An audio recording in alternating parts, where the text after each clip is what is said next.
Hey, good morning, everybody. Good to see you this morning. Proverbs chapter 4, verse 23. Pretty famous verse, I guess, pretty popular verse. Proverbs 4:23 says, "Keep your heart with all diligence, for out of it spring the issues of life."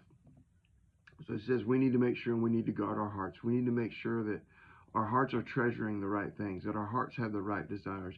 Because it's from that treasure of our heart, it is from the desires of our heart that's going to spring out, either good or bad, either good or evil, either right or wrong.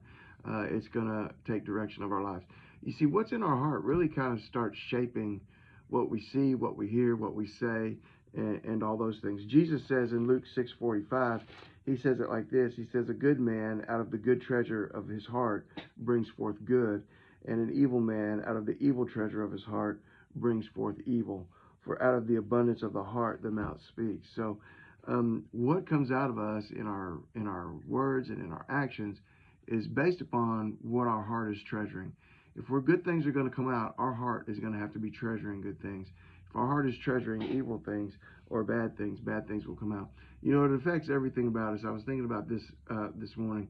So, like when I was a kid, we used to travel a lot with my grandparents in the country, travel to different places, Yellowstone National Park, Grand Canyon, all those kinds of things. And I can remember whenever we were looking for a place to stop, before we even pulled in the driveway, I could tell you if the hotel had a swimming pool or not. I could tell you. I knew. I had already spied it out. I had already spotted it. Back then, most of the swimming pools were outside, by the way. But anyhow, my father, who was driving, he didn't care. He didn't care if there was a swimming pool. It wasn't important to him. It didn't matter. He was just looking for a hotel. To me, it mattered. So as soon as I'm like, this one doesn't have a swimming pool, and sometimes he would find one that did. Sometimes he would just say, too bad. Even now, lately, within the last few years, I'd like to own me a little piece of land somewhere, so that I could have a place to move to when I retire.